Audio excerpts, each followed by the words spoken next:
Assalamualaikum warahmatullahi wabarakatuh. Perkenalkan, saya Harisma Ditansyar, mahasiswa Universitas Negeri Makassar dengan NIM 200210502010, jurusan Teknik Informatika dan Komputer, kelas A semester 2, tahun ajaran 2020-2021. Nah, di sini saya akan memenuhi tugas mata kuliah rangkaian elektronika, yakni tutorial penggunaan osiloskop. Osiloskop merupakan alat ukur yang digunakan untuk melihat gelombang dan juga dapat digunakan untuk mengukur atau melihat besarnya tegangan. Osiloskop ini dibagi menjadi dua jenis, yaitu osiloskop analog dan osiloskop digital. Nah, di sini saya akan menjelaskan sedikit tentang bagian-bagian dan fungsi dari osiloskop analog yang digunakan pada Proteus. Di sini ada simbol osiloskop Proteus. Kemudian tampilan osiloskop pada Proteus yang telah saya berikan nomor 1 sampai 13 ini. Nah, berikut penjelasan masing-masing nomor 1 sampai 13 ini. Yang pertama ada level, di mana kita bisa lihat level ini berada di atas, yang digunakan untuk mengatur posisi di sumbu X. Yang kedua AC/DC, yang digunakan untuk mengatur tegangan yang digunakan, apakah DC atau AC yang akan digunakan. Yang ketiga digunakan untuk mengubah puncak menjadi lembah dan sebaliknya. Yang keempat, mode operasi pada osiloskop ada 3, yaitu auto, one shot, dan kursor. Yang pertama auto, digunakan untuk menampilkan hasil pengukuran secara otomatis. Yang kedua one shot, digunakan untuk menampilkan hasil pengukuran secara one shot, bentuk sinyal berada dalam posisi diam. Yang ketiga kursor, digunakan untuk menampilkan nilai tegangan dan waktu dari sinyal masukan ataupun keluaran. Bagian kelima atau short, digunakan untuk menentukan channel yang digunakan sebagai sumber atau masukan. Yang keenam ada source, yang digunakan untuk mengatur posisi pada arah horizontal untuk channel tertentu. Yang ketujuh ada position, di mana digunakan untuk mengatur posisi sinyal pada arah horizontal.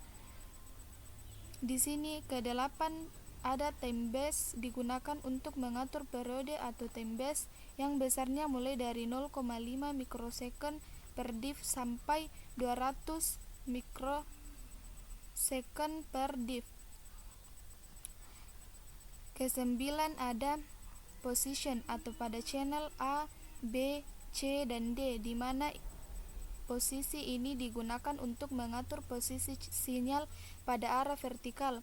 AC, DC, ground, bahkan off, digunakan untuk menentukan fungsi dari channel yang digunakan, apakah sinyalnya digunakan untuk mengukur sinyal AC, DC, ground, atau bahkan digunakan pada off. Yang ke-11 ada invert, di mana digunakan untuk membalikkan sinyal. Ke-12 ada A plus B atau C plus D, digunakan untuk menggabungkan sinyal dari channel A atau C dengan sinyal B atau D sehingga dihasilkan superposisi gelombang. Yang terakhir ada gain channel, di mana gain channel ini digunakan untuk mengatur penguatan yang nilainya mulai dari 2 volt per div sampai 20 volt per div. Nah, selanjutnya saya akan membuat rangkaian Arduino dengan osiloskop. Nah, di sini saya telah membuat Arduino Uno. Saya telah memasukkan library dari Proteus ini. Di sini saya menggunakan Arduino, kemudian osiloskop.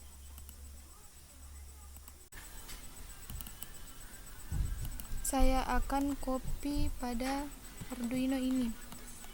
Oke. Kemudian kita hubungkan osiloskop ke Arduino dengan di D8, angka D8 ini. Kenapa angka D8? Karena di sini output yang digunakan yaitu D8. Nah, kemudian kita run. Nah, di sini muncul gelombang pada channel A karena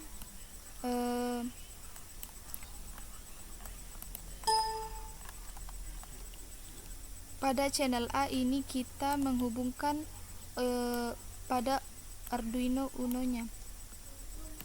Nah, di sini kita bisa atur pada channel B, C, dan D. Kita off-kan. Channel C kita off-kan, channel D juga off. Nah, pada channel A ini kita bisa atur posisi horizontal maupun vertikalnya. Nah, di sini kita lihat bahwa gelombang yang ada terdapat satu kotak di mana voltnya yaitu 5. Jika kita pindahkan ke 10, kita bisa lihat kotak yang ditampilkan pada monitor ini. Kita bisa atur di sini. Begitupun dengan yang ini.